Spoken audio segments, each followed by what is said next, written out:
Welcome to episode 10 of the Die Human podcast. Today I have with me Brandon Sheard. Brandon is the founder and proprietor of Farmstead Meatsmith. I don't know if usually get this doesn't roll off my tongue perfectly, so help me out, Brandon, but you are a mobile butcher, slaughter, charcuterie, all about how to provide for the family from a small acreage where you raise your own food, particular emphasis on animals, which you've become quite adept at taking from the field to the table over the last 15 years. Yes, I think it's been 2010. Yeah, 15 years. And you're Wow. here. Yeah. Yep. And I knew you when. Yeah.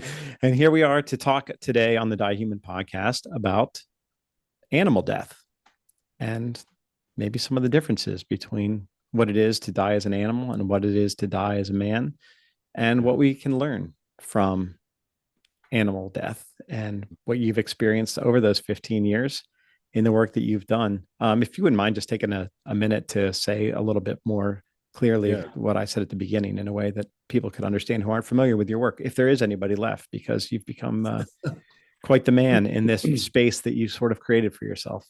So It is it's a novel space. I feel like that's the challenge, creating a service that did not really exist before, at least the way that we pretend to service it. But Farmstead Meatsmith is the business. We have a website, farmsteadmeatsmith.com, and I do provide the service of on-farm animal killing, on-farm slaughter. And then I bring those carcasses back to my shop in the state of Oklahoma and do the rest of the curing and the cutting here. We've also always done classes, so we teach people how to do it. So I walk people through harvesting animals from cows down to ducks, everything, rabbits, pigs, and sheep. I walk them through the killing, the taking of an animal life, so that they can do it on their own in their backyard, artfully and really well. And so we host classes on in that regard. And then I also have an online membership where I make videos and I archive them there just on the membership exclusively for members, and and a whole bunch of other resources, chief among them being the other members, who are all pursuing the domestic art of uh, harvesting animals, all the way from the husbandry, how you raise them, to how you kill them, how you cut them, how you cure them, all on the domestic scale. So not totally resolutely and in a passionate way, different from the commercial scale. yes. And there's kind of a dearth of knowledge about how to do that on the home scale, which is where it has always been historically a human art. The slaughtering of animals has been a family work, and it's only in the modern era that has been extracted from that context. So we endeavor to restore that on in the Meatsmith membership as well. Well, I go places and I say that I used to live on Vashon Island, and invariably, especially in Catholic circles, people who are trying to live lives that have more sincerity, maybe than where they came from, trying to raise some of their own food. Again and again, people say, "Oh, do you know Brandon Sheard? Do you know Brandon Sheard?" So you really have done some tremendous work, not just like you say when I introduced you with the classes that you have on site of helping people, whether they're classes or when you were even just doing it to help people out by providing that service for them, but the online membership, that's where it's really spread and the knowledge of it is really spread. And I know you got some early help from a great videographer to get that going, and that was something to behold because, well, so Brandon and I, we were both on the island, on Vashon Island together 15 years ago when he started doing this. And so to see like how much effort you put into knowing what you're doing and then articulating what you're doing with the help of modern technology, it's it it's only through just your discipline and labor from my vantage point that you are able to take something that, like you say, really kind of didn't have a space, and not only create a space, but create like a beautiful space that's around something that a lot of people would have shied away from. It was only kind of seeing you and hearing what you had to say about what you were doing that I think opened a lot of people's eyes to the idea that made sense. Oh yeah, I guess people have been doing this for forever until now, and I probably could do it too. So way to Yeah, go. well, appropriately enough, I could not have even begun it had you not hired me to make some caskets for a while. That was key to the recipe, I think, practically, but also philosophically Yeah, to work in a casket making wood shop on Vashon Island one day and then go kill animals the next. It it worked. It reminds me of, so today is the feast of St. Thomas Aquinas. it is. And, And Saints yes. Felicity and Perpetua. Yeah. Oh. And the it's always in Lent. St. Thomas's feast, always right there in Lent. And his favorite hymn that used to make him weep, and it's actually an antiphon for the office of Compline. But you can sing it, during the communion for his mass, today. It is so beautiful. It's called Media Vita. Have you heard it, The Marcus? middle life. Yes. So the first line is Media Vita Morte Sumus. In the In middle of life, death. we are We're dying. Yes, in the midst of life, we are in death. Media Wow. Vita Morte Sumus. Morte sumus. Yes, in the middle of life, we are in death. That's the first line of the hymn.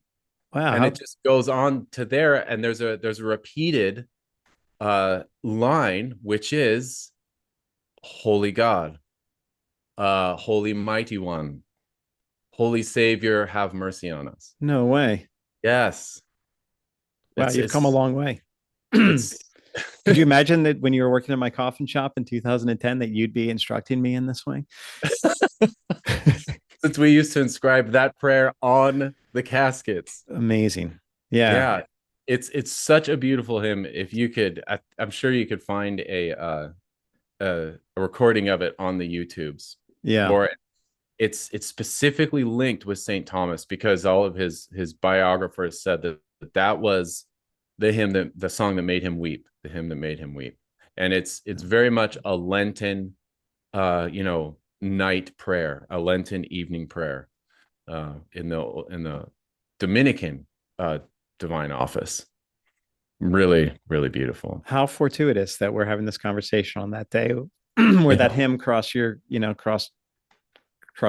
consciousness, and we're talking here about animal death. We built coffins together in the shop. Those were graced and blessed days, and treasure them forever. And then you go on to do what you're doing. So here I am still, dealing indirectly with humans who are dying or who have lost someone, and you're dealing every day with taking animal life and showing people how to do it so that it can sustain human life. Wow, that's amazing. I had no idea when we decided on this day to have this conversation. A conversation, by the way, that I've been wanting to have for like 10 years, since you've been doing and thinking about what you've been doing the work you've been doing very thoughtfully. And I was like, oh, should have you on a podcast if I had a podcast. Well, now I do. And here we are. So that's great. Well, I was wondering, just for starters, because I know for me, with just the whole idea, I grew up in suburbia, and it was a pretty big transition for me, like the first time I like killed a chicken. And I know you're encountering people like that all the time who have never done this, but they feel like this is something they should be able to do, which is raise an animal and then provide for themselves and their family with that. But I don't think I ever asked you about the first times that you slaughtered an animal. Did you have major discomfort? Like, you were working for someone else when you started doing that. Did you have a hurdle? Did you have to push through any resistance? What was the first animal you killed, Brandon Sheard? Yeah, it was a sheep. It was a lamb, appropriately. It was, and I did not have a hard time at all. I think that, you know, I developed this reputation over time for showing people how to slaughter animals, and it kind of got this idea. It's very easy for this idea to creep in that you kind of should have a hard time, Mm-hmm. that there should be an emotional reaction to the death of an animal on the part of the slaughterman. And I think that there is room for that if if it is subject to reason. And so the first time that I killed an animal, I think that I had this advantage that made the act more ordered. And that advantage was duty. I I was at work. Yeah. So I was working for a farm on Vashon, and that was one of the things that we needed to do that day. Yeah. And Is I on the list. it was on the list, which, it's so easy to say, or to, I don't know, to think of that as, well, that creates this callousness, this, oh, it's just another thing. It's like, no, actually, it was a very meaningful task because it's a big job Yeah. and it's difficult. And you, I was inexperienced in it, but the way it happened was we restrained this lamb, we caught this lamb, which is a huge part of rightly killing a sheep. And Is that did you not do it right back in the day? Was that more we like could a have been a stressed little out more sheep that you're artful. chasing around? Yeah.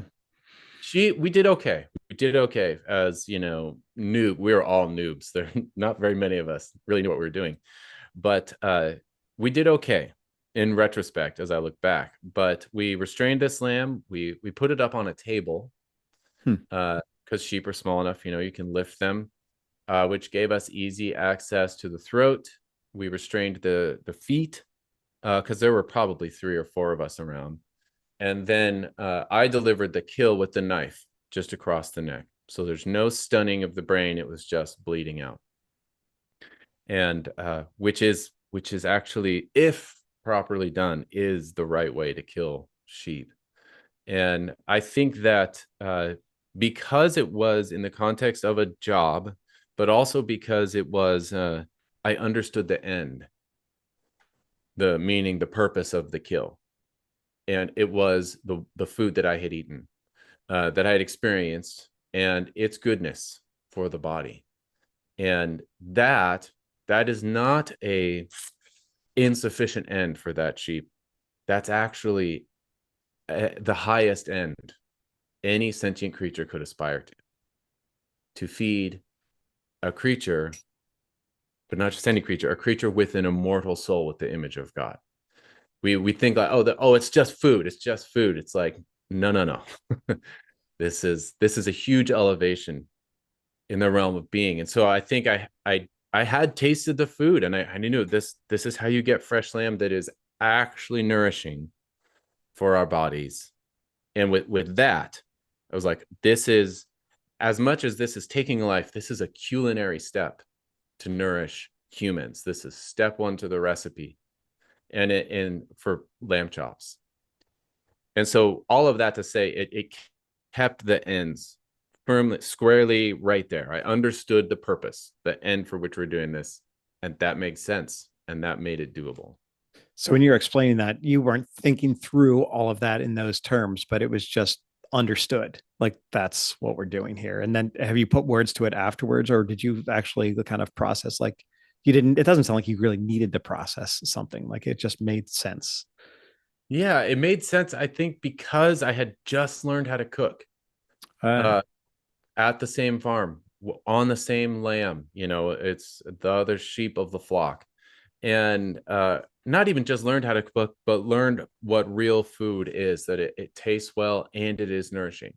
It is undiluted. It is not a Trojan horse of synthetic toxicity that creates lifelong problems. Um, and that was, that sounds and bad. again, yeah, it sounds like a little thing, like, oh, it's a foodie exploit. No. But I think now we're cheapening again the final cause of the sheep. Yeah. It is not a degradation of the value of that life to say it feeds humans. It's exactly the Yeah. opposite. So you have to have the right understanding of human beings. Yes. Yes. And that's Yeah. what I think C.S. Lewis gets wrong in his chapter on animal pain. Really? Yes. Yeah, What do you think he gets wrong? he's got one statement in there. And I know it's C.S. Lewis and he's being very writerly, sometimes less theological, which he says in Yeah. his. A real theologian can correct me on this. Yes, he says that very clearly. So, with all of that said, but he does say that there is clearly more similarity between an ape and a man than between either of those and a worm. Yeah. You don't And I think think that's that is I see exactly what you're wrong. saying. From a biological standpoint, you see the case he's making, but from a supernatural perspective, you're saying like, no, that leap from soul from sentient to soul is way bigger than the complexity of the biological organism. Yes, and I would say that I also think that the biological gap is greater. Really, really, Yeah, yeah, between an ape definitely. and a human and an ape Hmm. and an oyster or a worm. Yeah, Yeah. definitely. I think that there's analogy between the ape and the human, Uh-huh. but which I can get into Yeah, no, this is if you it's really want. interesting. Like, so I mean, I if think you it's analogous, but it's not causal. It's not descent. It's not okay, there. but before we do Yeah. that, Hmm. um, so you I just want to talk about something that you said there. You said a sentient being that goes to, Yeah. feed the image of God. Um, so because a lot of people, I think, and C.S. Lewis talks about this. So we're using the problem of pain, his book, The Problem of Pain, and his chapter on animal suffering, animal pain, to talk about this. But he distinguishes between sentience and consciousness. And I think a lot of people mix those things up. They think if because an animal is like, they think that when we're saying that an animal, it's okay to eat animals, like a vegetarian might say like, oh no, because they're sentient and we're sentient, but there's more to being human than mere sentiousness. And he kind of wants to make that distinction when he talks about animal versus human life. But then so sentience, Yeah. meaning that they're aware of the reality that they're a part of it somehow, right? That they're able to respond and take in information and respond accordingly. I mean, what's the definition of sentiency? What would you say? Yeah, I would say it's I think the classical way to distinguish it is that they do have sense powers, uh, whereas we have they have a sensible soul, we have a rational soul, and the difference between those is greater than by far than the difference between a man and an ape. Uh-huh. Uh, just by looking at their physicality. And even the theologians say, like, once grace comes in, the difference between a soul in a state of grace and an Okay. unbaptized Whoa. is greater than the difference between a man and a rock, which Whoa. which has to be the case if grace is the divine life of Right. God, right? Right. It's the Right. difference between the divine and the created. And so when you think of it, with grace as the center, as the means and the end, in a way to what humanity is destined, the the hierarchy of being becomes very real and very clear. And I think once you get down, it helps situate the lower levels, like the sensible creatures. So I think that the powers of sense that they have, they actually have memory. I think that they even have they have the power of locomotion, which seems small, but classically, like, they can achieve their ends. Hmm. They have not a will, but they have appetites, which means they have loves, in the Mm. in the non-human sense of the word, a love for food, a love for warmth, and an aversion to cold and thirst, so then they can actually seek out those goods. They have appetites. And but I think what C.S. Lewis lights upon, which is great, is they do lack this awareness that enables them to string together experiences and to piece together, a state of being in which they perceive themselves. It's just one sense after another. And I think that insofar as we tend to anthropomorphize them, we actually do them a disservice. And this is the unique window that I have as a slaughterman into their nature, is that the best way to guarantee the greatest amount of suffering for your pig or your chicken, especially at the moment of slaughter, is for you to engage in the fallacy of empathy or excess compassion. Mm-hmm. Because they, unlike us, they don't fear death like we do. Yeah. So you're putting all that on them, and then your hands start shaking and you start Yes. feeling guilty and doing a halfway job and inflicting Yes. all sorts of suffering. And I know something about that too, because I've actually been instructed by you on a number of occasions. And so, yeah, I do have that more of that tendency to anthropomorphize an animal. Yeah. And I mean, that's just kind of conditioned in us in the modern world. Yeah. So the fact, did you ever, like when you were a little kid, did you ever like, I don't know, you know, kill a pet fish and have a little funeral for it and flush it down the toilet and feel bad about it then? I think I was a heartless little boy. Because I don't have any memory of that. I do remember wanting to be a veterinarian, which I think every little boy might go through that phase where they realize domesticated canines exist and I find them enjoyable. Therefore, I'm going to be a dog, doctor and help them out. Yeah, when you were talking about animal loves and seeking food and having locomotion, that popped into my head too, and that's when it gets even more blurry for people. It's like a dog, I think, loves companionship. So starts Yes. feeling very human in a way, because you're like, that the dog is making you happy and you're making the dog happy just by being Yeah. together. I totally agree. And I think that is a distinction that we lose a little bit. Classically, there's this great distinction. It's even in moral theology, because it's how you understand ownership rights over animals on a practical level. There's wild animals, then there's tamed animals, but then there's another category, which is domesticated animals. Okay. And that distinction between tamed and domestic is key. The tamed animal is like I think a cat would be a tamed animal, or a like pigeons in a dovecote. Mm-hmm. They're technically wild still. You're just kind of cooperating them in a way by seizing upon their homing instinct. They'll always come back to the same dovecote, and they will, by nature, always hatch squab for harvesting.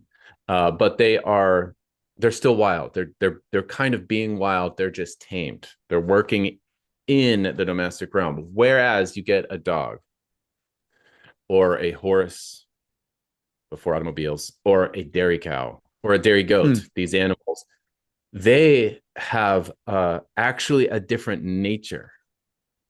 They are domesticated they are domestic animals in their nature, which means that their actions are rightly placed within the home economy. So you're not doing a favor by going home and chasing all your dairy goats when they're in milk, opening their fence and saying, "You're free."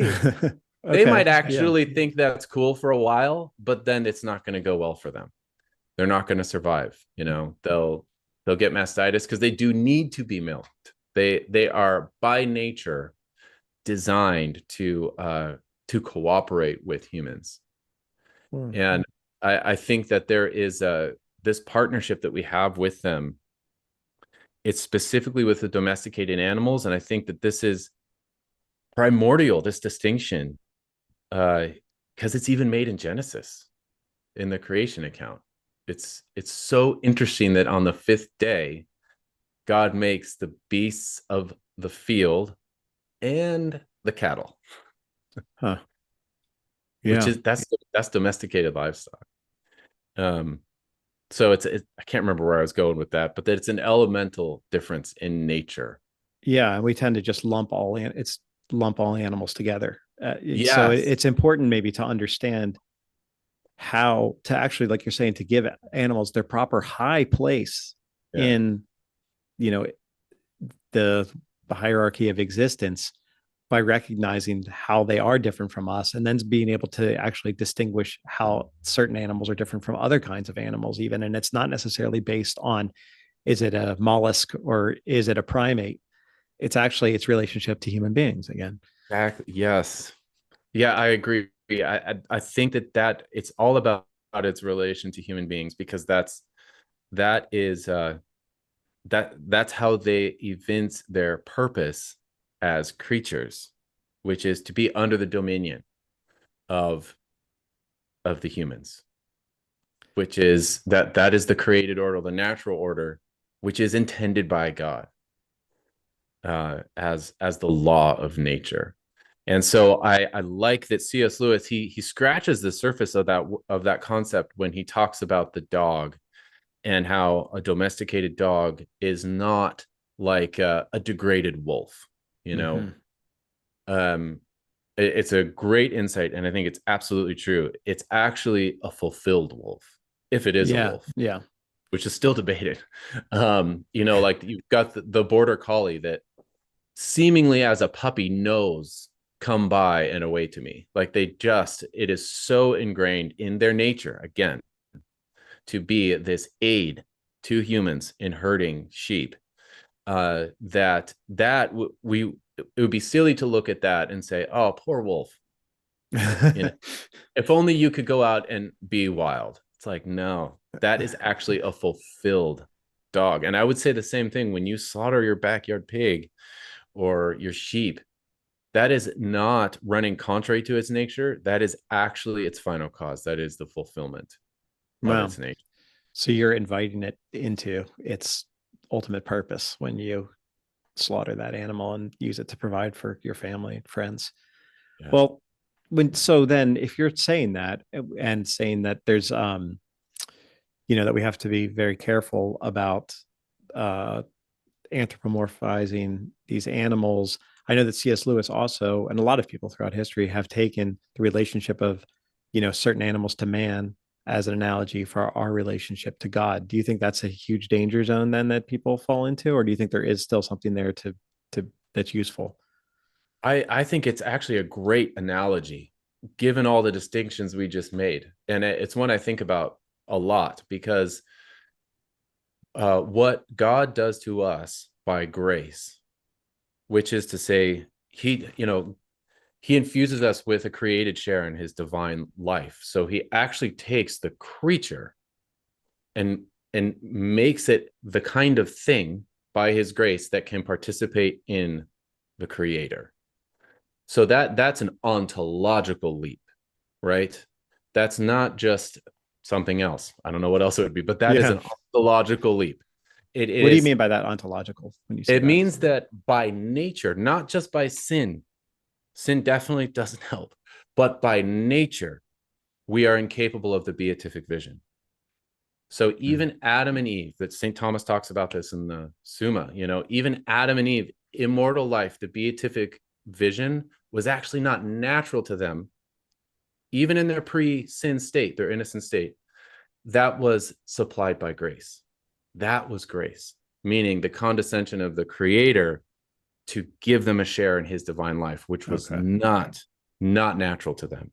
And that's what we receive in the sacraments. That's why, yeah. So that's the ontological difference. Grace makes us the kind of thing that can participate in the most holy Trinity, because that's not in us, right? Mm.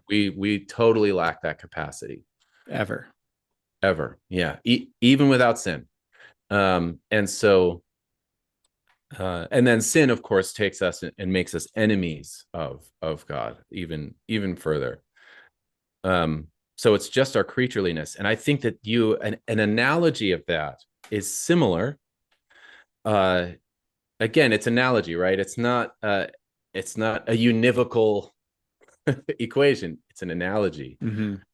I think domestication is a good analogy of that, because what grace does to us, I think reason does to animals. Okay. So it's the same thing. By nature, they, St. Thomas even says they have a material soul, but that does not mean which dies with their body. Mm-hmm. So it's tied to the matter of the creature.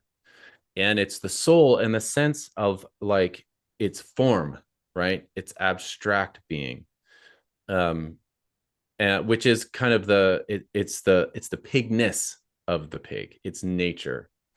But one thing that nature lacks is what our immortal soul has, which is reason and will, or intellect and will.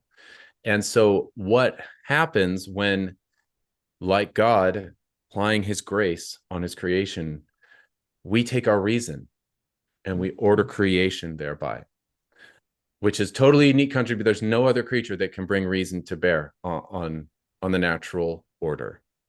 We're the sole carriers of reason. And that's what we do. And then we domesticate these animals, and we take the pig and we bring it in and we make it soft and friendly and cooperate in a higher level of being through reason, through the management and the art, and through art. There's this great there's a way in which by nature it is unbecoming for humans to do anything artlessly. Hmm.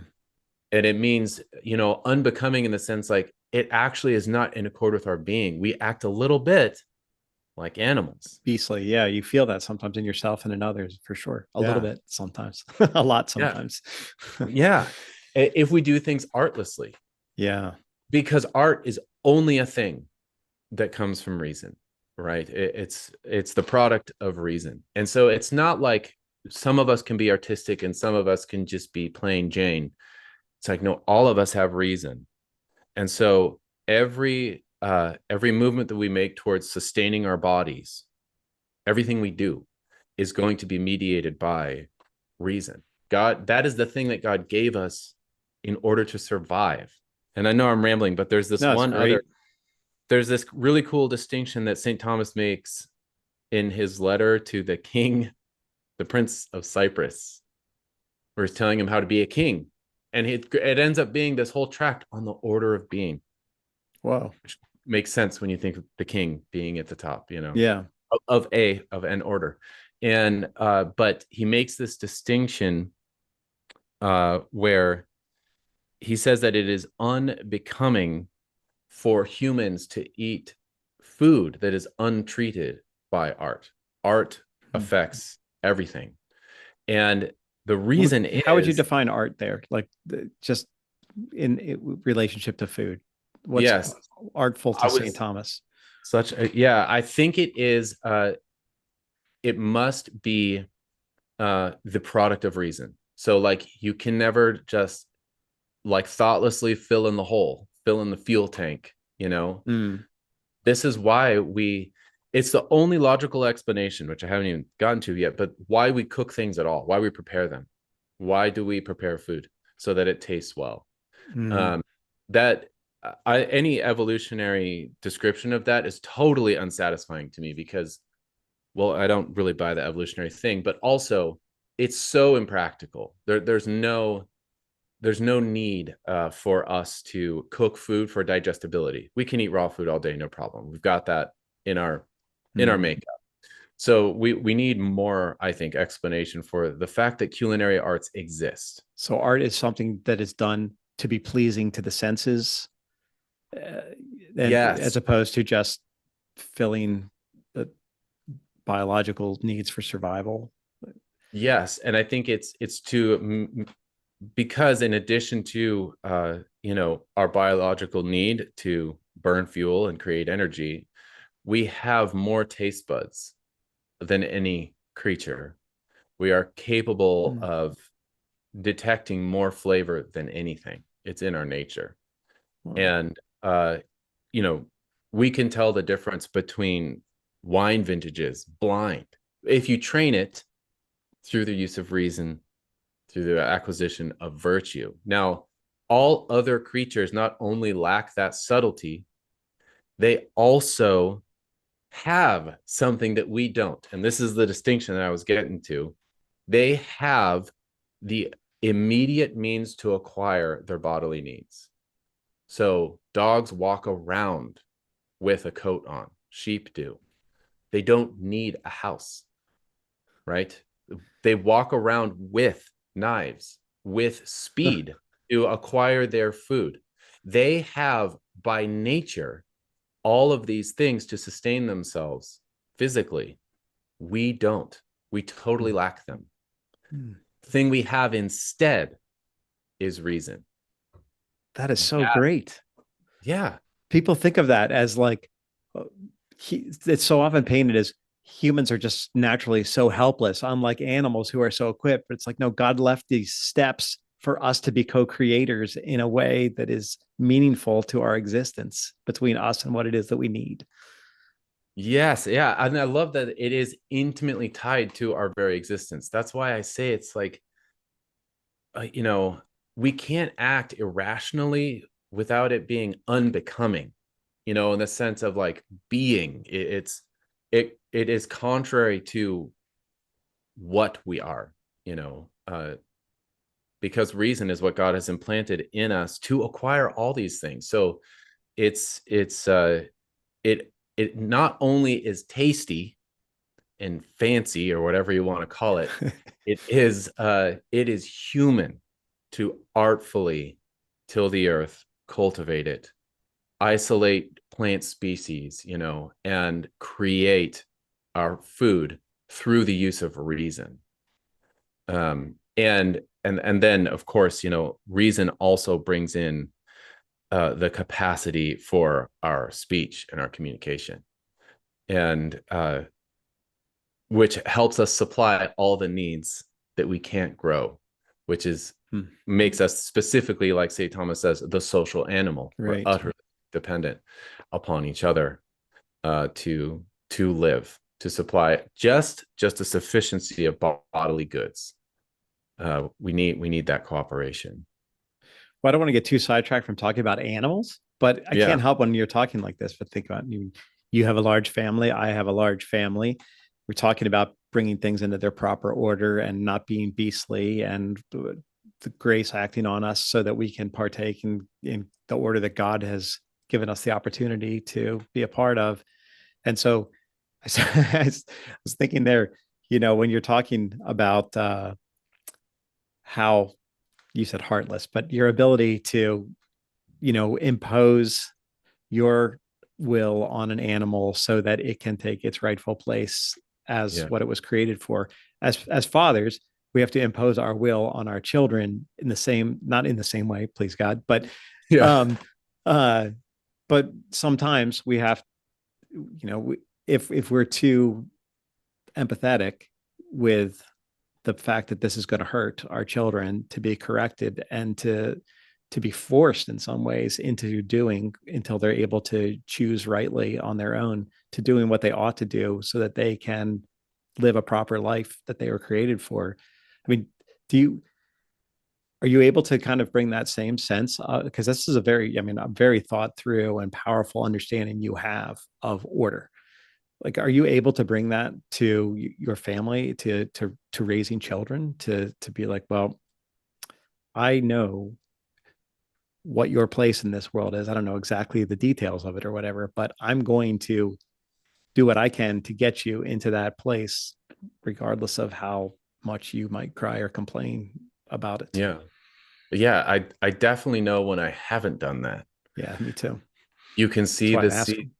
Yeah, you could. I mean, you can see the disorder immediately begin to materialize, and I think that that's why um, I love St. Thomas, because he understands well, it's how he defines science. Science is it's not totally different from our modern conception of materialist, science, even though it is the basis for it.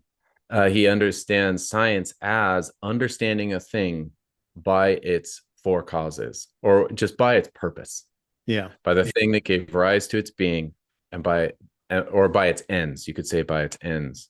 And I, thanks be to God, it took a while, but I can the kind of remember you guys making a shift to like, we're going to draw some hard lines in our family, yeah. and it kind of coincided, I think, with you're going deeper into the faith and deeper into tradition and deeper into Thomism. Yeah. Yes, I think so. Well, I think we actually learned what we are and what we're doing. Uh, so we learned like what matrimony means, and what my responsibilities as the head of the household and as a father is. And these are all simply they're kind of distilled traditionally. They're just the duties of your state in life. Yeah. And it's really great, because what it means is, especially when grace gets involved and it does through matrimony specifically, right? Which is a sacrament, which means it's a means of grace. It is a channel by which God manages to communicate his divine life to us, which is the greatest miracle there is. And that's a reality, not based on feelings. That is a reality. And then you live the reality. yes. And a monk out here a priest monk put it out here really well, when he said that what that means is that well, I've heard other priests say this too, you can draw upon the grace of matrimony. You can draw upon that as a married couple. You ask God for it, because it is specifically through that he has given you both the authority and the ability to raise your children, and to parent them. And so we, as Catholics, we have this unique, unbelievable tap on divine grace to help us parent. And so all we have to do then is the best we can do. And God will cash those checks, because his grace is there. Yeah.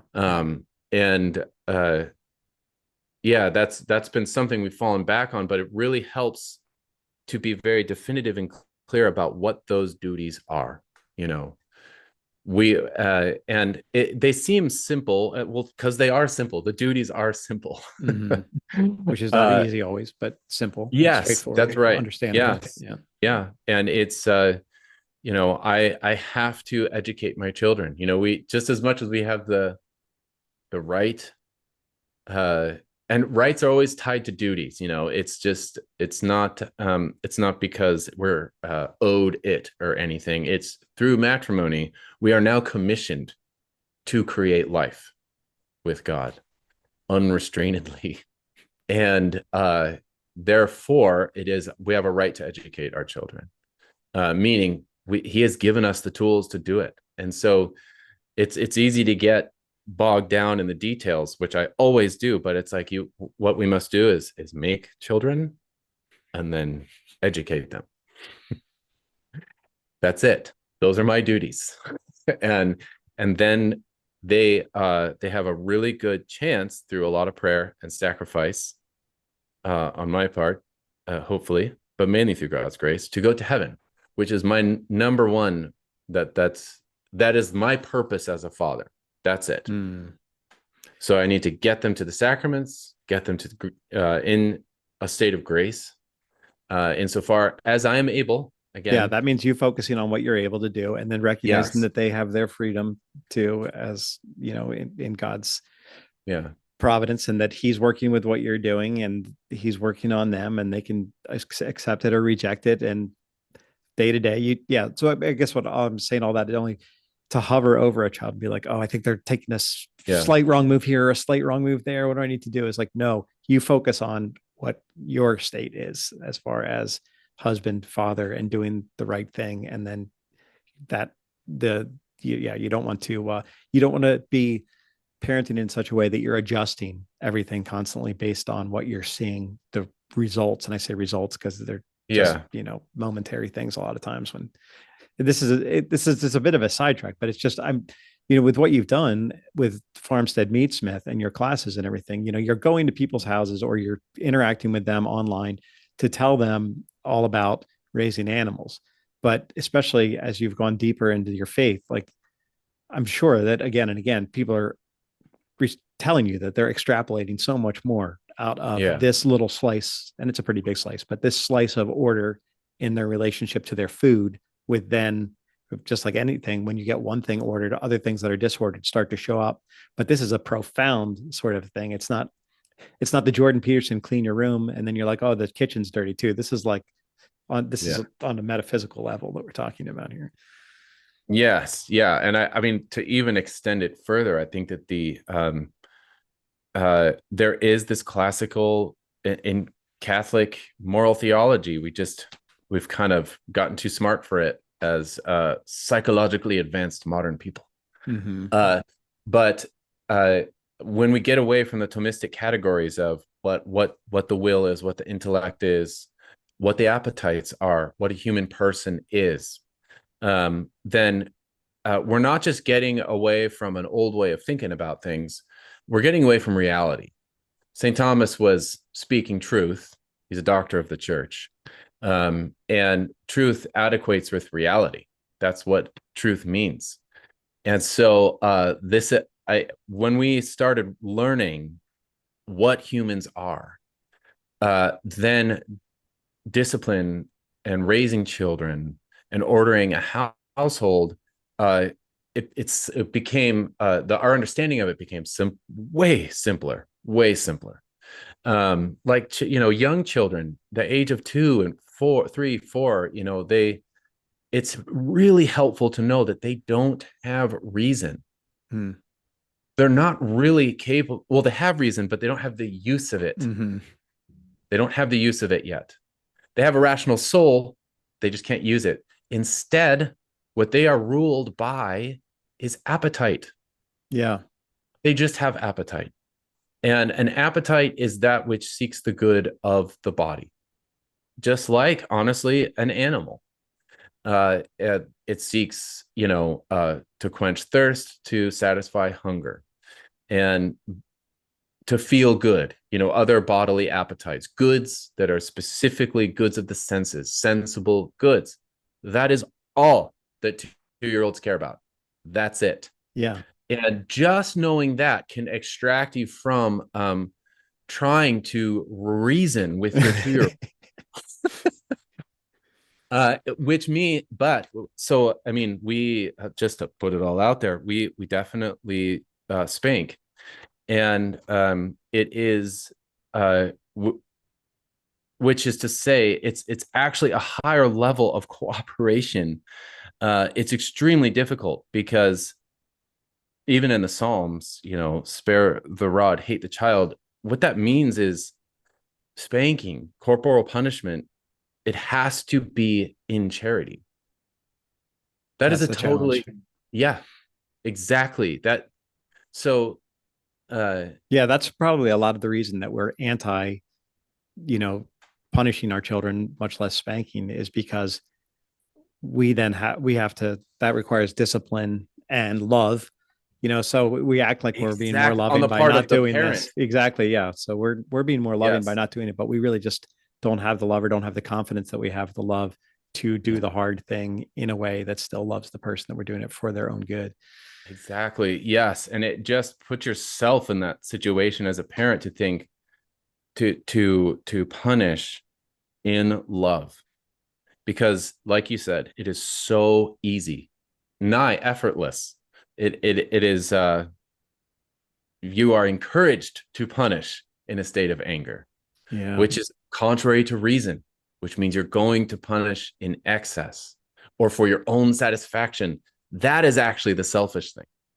That is the damaging thing, rather than in love for your child, showing them this limit, this dear 2-year-old that really, really needs to not run into the street.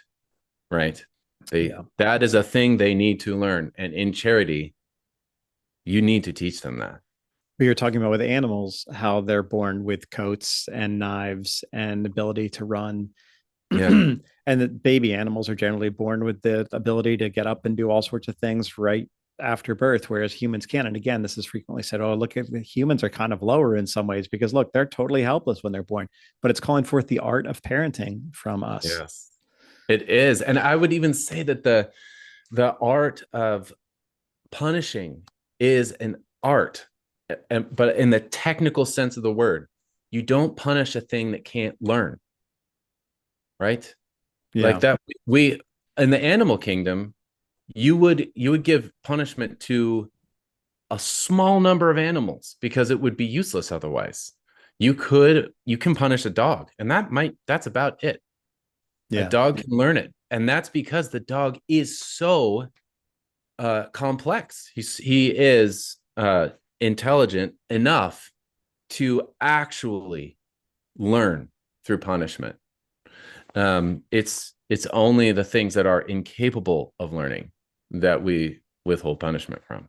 Well, this moves me into thinking about human suffering and our relationship with God. It's like, how can a good God allow us to suffer? How can a good parent not discipline his child? How can a Yeah, loving parent not discipline his child? yeah, That's pretty analogous too. Like, so that's another thing that in the act of, being punished, if we have good parents who discipline us and realizing that their love for us is so much greater than what we perceive when we're naive as their distaste for us because they're not letting us do the pleasure that we're seeking. We see that pain swallowed mm-hmm. up in the love, and that's really, I think, a proper understanding of God's love for us amidst the suffering. Like, the same book that where C.S. Lewis is talking about animal pain, the problem of pain, he talks, it's mostly about human suffering and how this can be, that there can be a good and loving God and allow human beings to suffer. And he goes to, he does a wonderful job of showing us that we would totally forget about him. We would Yeah. be turned beastly without the reprimands that he's allowed, that are set up in this mortal coil. Yes. Yeah. That's why I love the idea of mortification. We just I don't love the use idea of it too. the Just idea is awesome. I just like to think about mortification. We are in Lent. Now is the time. it is the time. And God set it aside for us. But it's, the root is morte, it's death, Yep. mortification. And that's because we have a law in our flesh that needs to be killed. And that is what our Lord said it so many times. I love how all of moral theology is just summarized in like half a sentence from Christ in the gospel. But he says, renounce yourself, take up your cross and follow me. And it's the way that the Catholic tradition has sort of drawn that out is we have these appetites that we share with the animals. These are things we do have in common. We can reproduce, we can grow, we can receive nourishment. We have that in common with plants. And so the problem occurs when these appetites act contrary to our higher powers, act contrary to reason. And that's what concupiscence is. So we desire these natural goods, food, in excess. Now it's a sin. We eat in a way that is irrational. We eat the wrong thing or too much of it, or even not enough. It's a defect or an excess. Mm-hmm.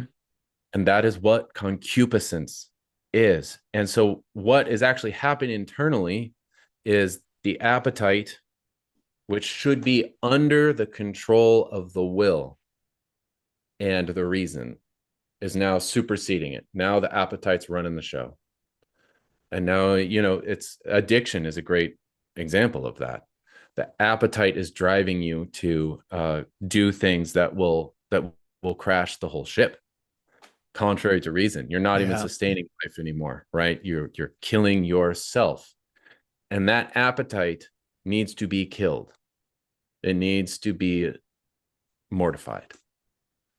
And that's the renunciation of self that I think Paul was talking about in Romans chapter 7. So animals don't have. We help our 2-year-olds do.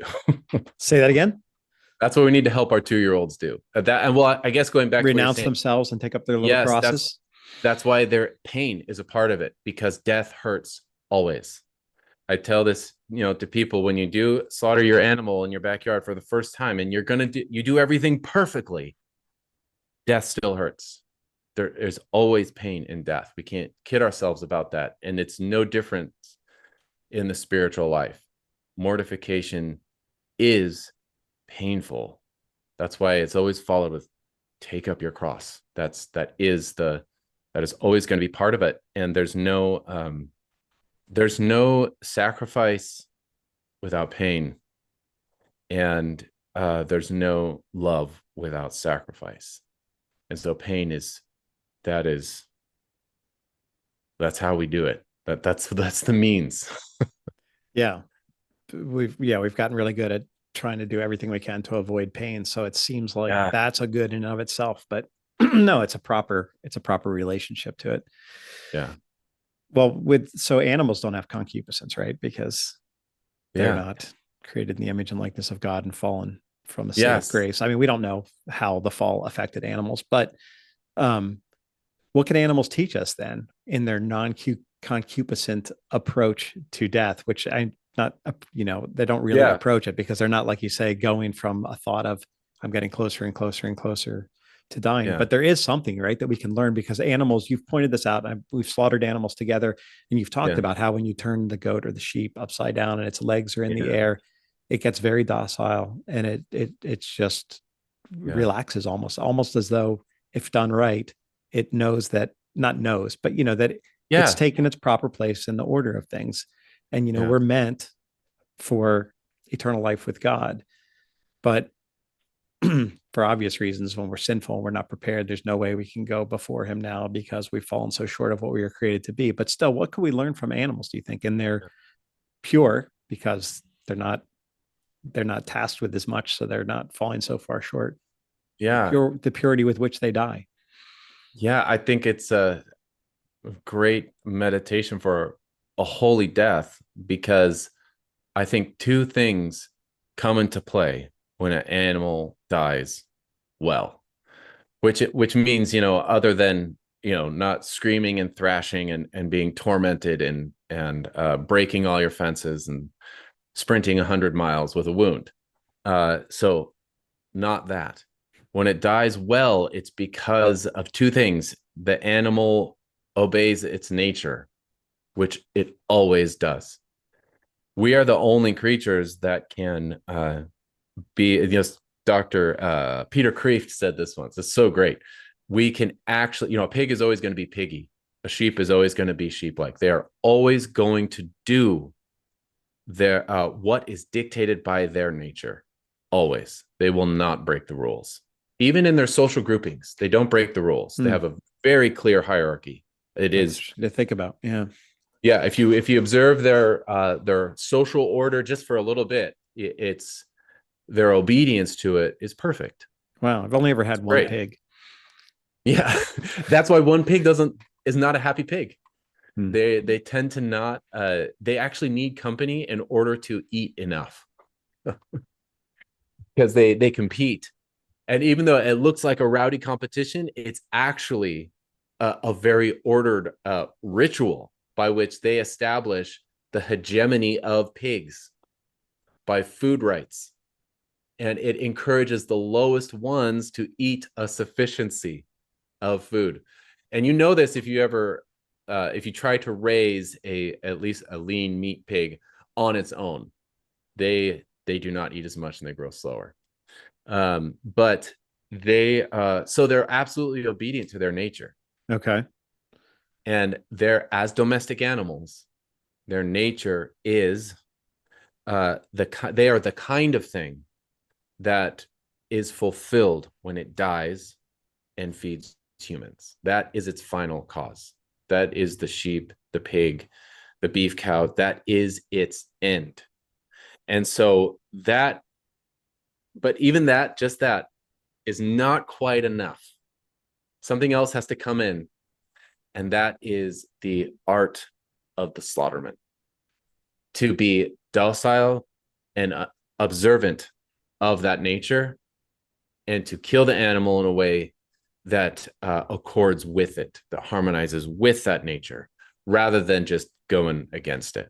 Mm. And so those two things, the nature of the animal and the reason, the art, the rational capacity of the slaughterman, that makes a humane death.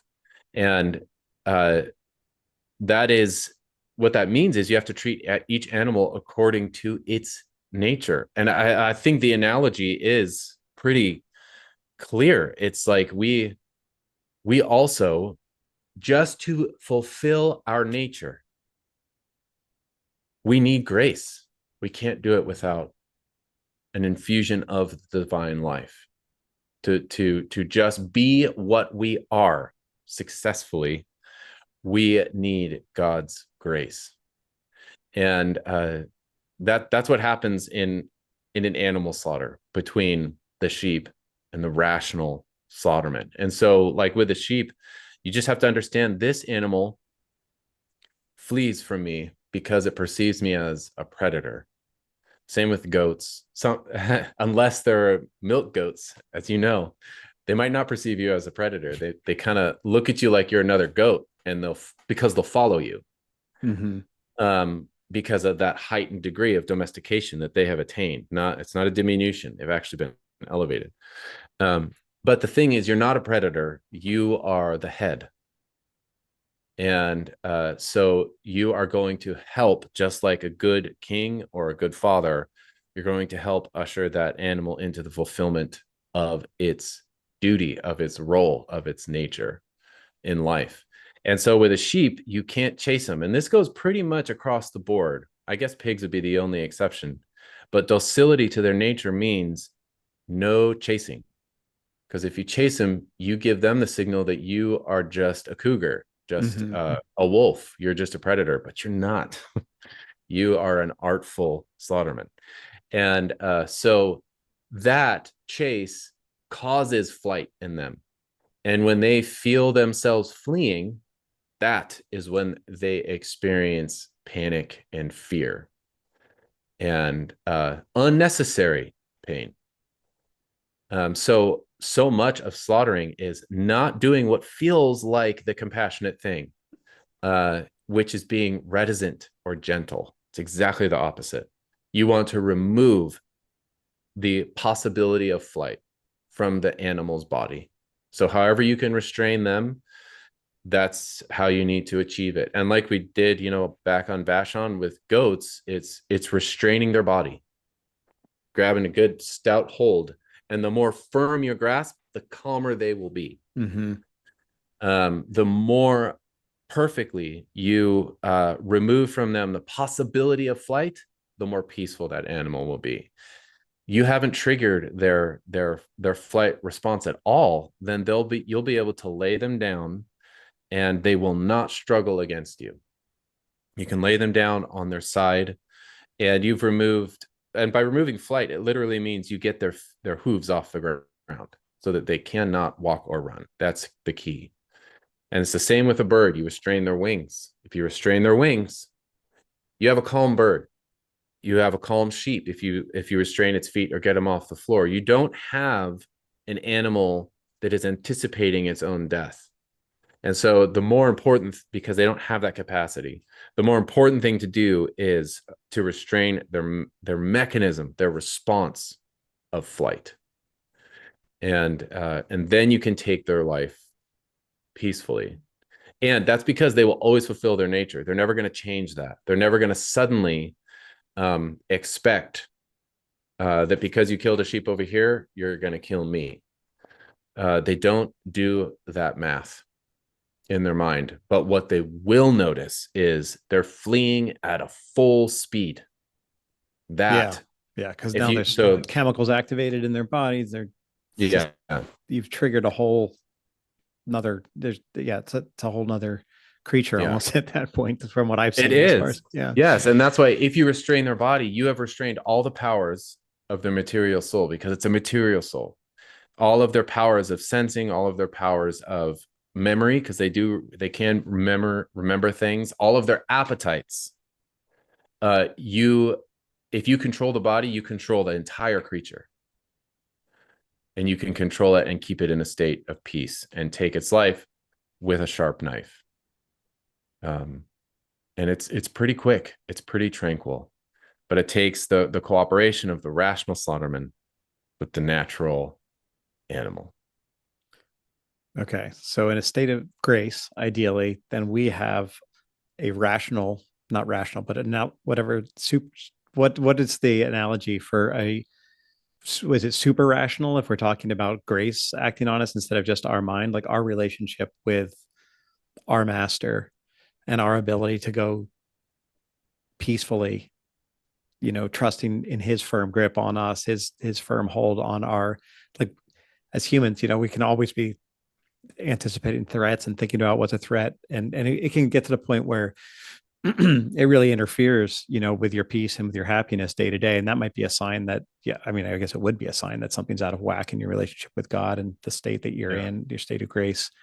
Because I'm just wondering, with that, thinking about that animal death, and it's just beautiful what you said. And I've seen this happen over and over and over again with your mastery of what you're doing and how animals respond. And I've seen other people and myself when don't know what we're doing and they don't respond well.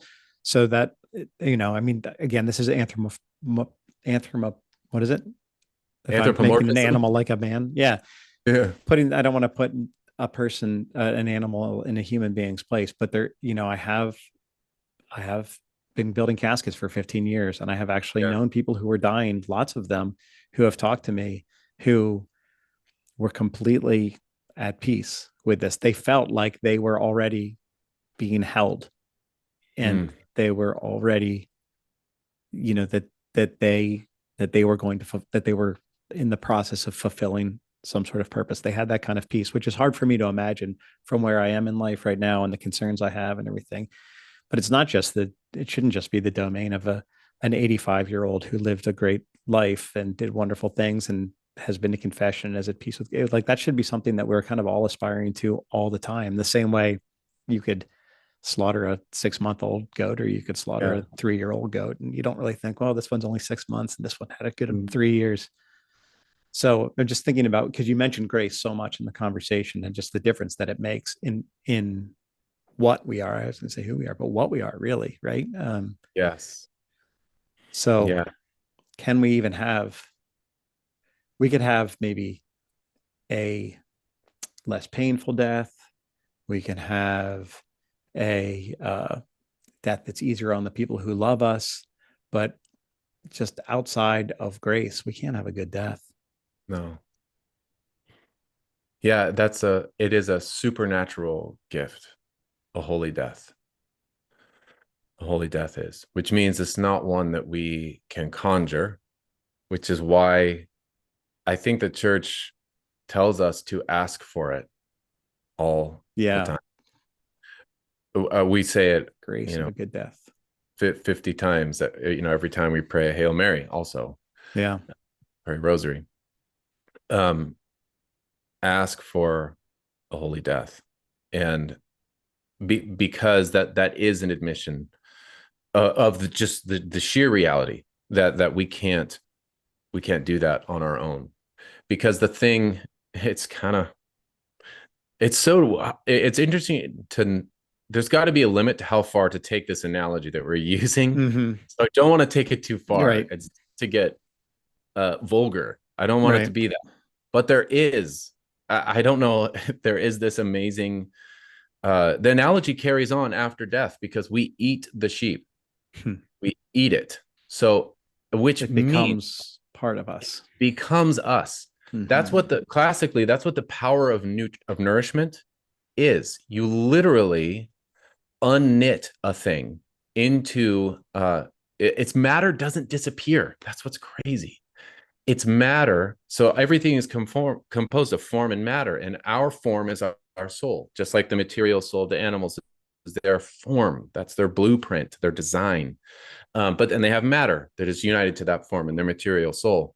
And so when their matter is unknit completely, it's totally disintegrated by the power of digestion in us, and they become a part of our form. They become us, which is crazy. Like Wendell Berry says, like, we don't help he's got this prayer before slaughter: help us not to become pigs, but the other way around. And it is quite literally, they do become us. So that is objectively an elevation in being, beyond comprehension. How much more when you read the lives of the saints? Like I just read it's so good to read the happy deaths of saints. But of Blessed Karl of Austria, his death, he had a good death. He was a very young man. I think he was 32 or 34. I always forget. But he died of some sort of, respiratory, of a cold, basically, up a hill in a drafty, soggy, wet home in Madeira after he was exiled from Austria. And he's got 7 children. And one of them was born after he died, which is such a beautiful part of their story. It's amazing. But he's on his deathbed. He is sick unto death. And as a saint, he is a blessed. He calls in his son, his oldest son, into his room, so that he can watch how a king and a Catholic should die. And this was not an arrogant thing. This is not pride, because this is a supernatural gift of a holy death. Yeah, we're talking about dying here. You don't do that. We're talking about dying. Proud, just because you're puffed up. That's beyond. Exactly. In that ego moment, I don't know if anyone's vanity is quite at that strength to want an audience, especially your own oldest son. So his son came in, and I think that he had a holy death. He died with our Lord's name on his lips, smiling and saying, "Thy will be done. Thy will be done." And he could do that because he was a friend of God. He was going to see his judge in moments. He was going to see our Lord. And he knew that he was his friend. He knew that he was united to him, which is what grace is. It makes us a friend of God. It restores us to friendship with God. And so I just think that that's why grace is totally essential, obviously essential in that moment, because it is that thing that makes you a friend with what comes after death. Yeah, it's not where you're leaving; it's where you're going. Yes, and that's why the saints can die with joy, even with immense suffering. They can die with joy because of that supernatural grace. So they're dying. They're already a friend of God. They just haven't seen him yet. They're already united to Christ, and they're just moments away from seeing him. And that's what grace does before death. Wow. Thank you. You bring a really amazing perspective as first and foremost as a Catholic, secondly as a husband, and third as a father, and then fourth, the reason we are talking, which is because you slaughter animals. But all of that has assumed its proper place in your understanding of the higher purposes that you have in life, and you've done an amazing job of articulating them. So thanks for this time, Brandon. That was awesome. Oh, my pleasure. Thanks for the opportunity. I just read that that scene. I think it's in it's such a good book about Blessed Karl of Austria. It's something like The Heart of Europe by the Vogels. It's either Vogels or Bogles, Bogles, or the Vogles. Yeah. But They it's were at the really good. service of something bigger than themselves. So it's okay if you don't get their name right. Yeah, it's a really, but it's just the story of the life of Blessed Karl of Austria, who is a modern saint. You know, he died in 1911, I think. Or no, it must have been like 19. It was into World War One a little bit. Okay. 19, yeah. Um, an utter failure on every metric, on every natural level, except for the supernatural level, the level of grace. It's really a beautiful, and a father, an excellent intercessor for fathers. Big Okay. time. Blessed Karl of Austria, Yeah. the grace of a holy death, good intercessor. Mm. And the grace of a holy death, yes. A life well lived as a proper husband and father will contribute mightily to that, of course. Well, Yes. well, thanks for doing all that thinking while you're doing all that slaughtering, because you're a real example of a well-ordered life. And I'm so glad to have you as a friend. So thanks for sharing this time with me. Thank you, Marcus. It was a pleasure. You gotta make your way down to Oklahoma on one of your transcontinental trips. Yeah, we'll make our way. I've been thinking about it. I've been thinking about our trip coming up this summer and where we might go through and how close we can get. Yeah, I've got other thoughts too that I'll share with you offline. Yeah. Or online off record, I guess is what it is. Yeah. Yeah. Well, thanks, man. You've elevated the Die Human podcast, episode 10, and some real incredible thoughts from you. So Oh, I'm thanks. not worthy, but I appreciate it. My pleasure. All right. Talk to you later, Brandon. Bye-bye. Bye. So let every